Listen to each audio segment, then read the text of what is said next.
Hi, welcome to RSM Tamil. இன்றைக்கி வீடியோவில் என்ன பார்க்க போகிறோம்னா, பட்டம் பறக்க விட்டு காமிக்க போகிறோம். ஃபஸ்ட் டைம் வீடியோ அப்லோட் பண்ணியிருந்தோம் பட்டம் செய்வது எப்படின்னு. பட் கமெண்ட் செக்ஷன் எல்லோரும் இந்த பட்டம் பறக்குமா, பறக்க விட்டு காமிங்க ஃப்ரெண்ட். சப்ஸ்கிரைபர் எல்லோரும் ஆசைப்பட்டு கேட்டாங்க. ஸோ அதுக்காண்டி நாங்கள் பறக்க விட்டு காமிக்கிறோம். இந்த வீடியோவில் பாருங்கள் ஃப்ரெண்ட்ஸ். அதுக்கு முன்னாடி நீங்கள் இன்னும் பட்டம் செய்கிற வீடியோ இன்னும் பார்க்காம இருந்தால் கீழே லிங்க் தரேன். அந்த லிங்கில் கிளிக் பண்ணி பட்டம் செய்வது எப்படின்னு அந்த வீடியோ ஃபுல்லாக பாருங்கள் ஃப்ரெண்ட்ஸ். சரி, ஓகே, பட்டம் விட ஸ்டார்ட் பண்ண போகிறோம். இந்த வீடியோவில் பட்டம் ஏற்றுறதுலேருந்து எல்லாமே அப்லோட் பண்ணியிருக்கேன். எல்லாமே உங்களுக்காண்டி தான். அப்போ நான் பட்டம் விடும்போது காற்றே வரலைங்க. பட் என்னன்னு தெரியல, அப்புறமேட்டு காற்று வந்துருச்சு. காற்று வந்தனால நம்ம எப்படியும் அட்ஜஸ்ட் பண்ணி விட்டோம். பாருங்கள், செயின் வால் எதுக்கு செய்கிறோம்னா, பறக்கும்போது நம்ம பட்டம் மட்டும் லுக்காக தெரியும். அதனால தான் செயின் வாலே செஞ்சது பட்டம். எப்போயுமே நீங்கள் செயின் வால் செய்யுங்க. ஏன்னா பட்டம் சில பட்டம் விடும்போது அப்படியே டைவ் அடிக்கும். பட் நீங்கள் செயின் வால் செஞ்சீங்கன்னு வச்சுக்கோவேன், என் பட்டம் பாருங்கவேன், ஒரு டைவ் கூட அடிக்காது, அப்படியே நிற்குங்க. அப்படியே பாருங்கள், நான் விடும்போது காற்று இல்லை. எப்போயுமே காற்று வரலன்னு வச்சுக்கோங்க. இப்போ பறக்க விட்டோம், காற்று வந்துருச்சுன்னு பறக்க விட்டோம். பட் காற்று நின்றுச்சுன்னு வச்சுக்கோங்க, நம்ம எப்போயுமே நூல் விடக்கூடாது. நூல் எடுத்துருங்க. பட் திரும்ப காற்று வந்தோடனே நூல் விட ஆரம்பிச்சிருங்க எப்பயுமே. நான் பட்டம் விடும்போது காற்று வருது நிற்கிது, என்ன பண்ணனே தெரியலைங்க. பட்டம் ஏறிடுச்சு, திரும்ப காற்று போயிடுது, திரும்ப விழுகிற மாதிரி வந்துடுது, திரும்ப ஏறுது விழுகுது. பட் திடீர்னு காற்று வந்ததுனால நம்ம எப்படியும் அட்ஜஸ்ட் பண்ணி நூலை விட்டோம்.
ஓகே, பட்டம் நல்லா மேலே போயிடுச்சு.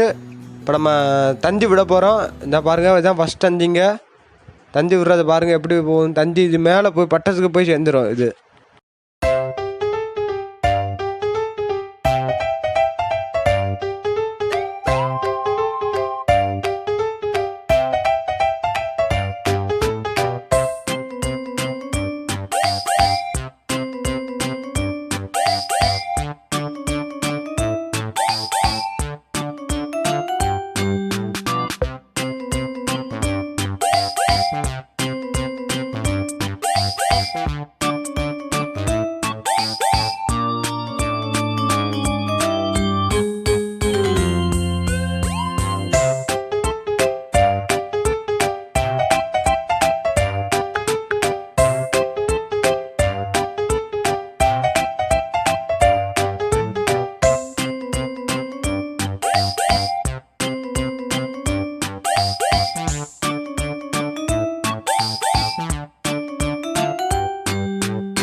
பாருங்கள், இன்னொரு தந்தி நான் ரெடி பண்ணுறேன். ஒரு தந்தி ஆல்ரெடி போயிடுச்சு மேலே. இப்போ நான் இன்னொரு தந்தி ரெடி பண்ணுறேன்.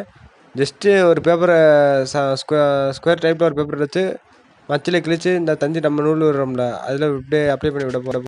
இன்னொரு தந்தி பட்டம் நோக்கி போகுது. விட ஆரம்பிச்சிட்டோம் தந்தி.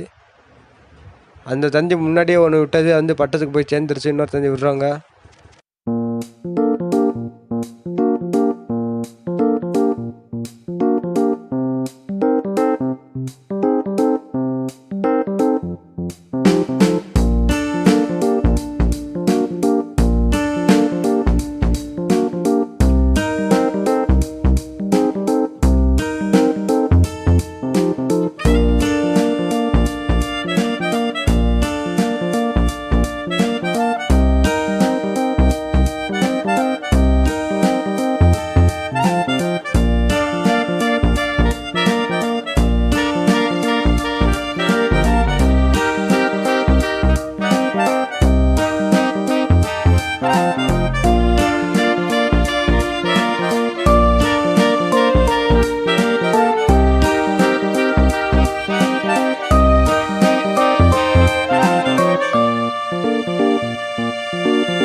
சரி ஓகேங்க, பட்டம் நல்லா மேலே போயிடுச்சு.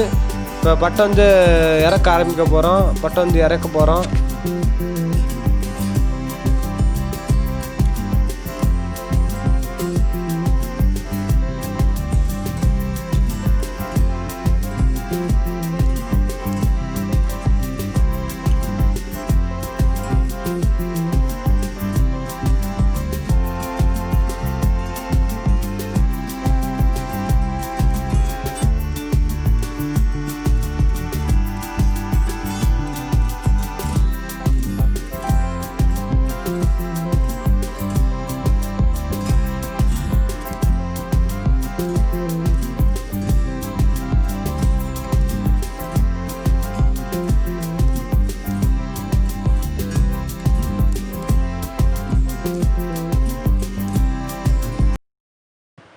பட்டம் நம்ம நோக்கி வந்துருச்சு, கீழே வந்துருச்சு. அவ்வளோதாங்க, லேண்ட் ஆயிடுச்சு. ஓகே ஃப்ரெண்ட்ஸ், இந்த வீடியோ பிடிச்சிருந்தா லைக் பண்ணுங்கள், ஷேர் பண்ணுங்கள். நம்ம பட்டம் பறக்க விட்டுறதை ஃபுல்லாக நீங்கள் பார்த்துருப்பீங்க. இந்த வீடியோ பிடிச்சிருந்தா கமெண்ட் பண்ணுங்கள். மறக்காமல் நம்ம RSM தமிழுக்கு சப்ஸ்கிரைப் பண்ணிடுங்க. கூடவே இருக்கிற பெல் பட்டன் ப்ரெஸ் பண்ணுங்கள். அப்போ தான் நான் போகிற அடுத்தடுத்த வீடியோ உங்கள் நோட்டிஃபிகேஷனை காட்டும் ஃப்ரெண்ட்ஸ். ஓகே, பாய்.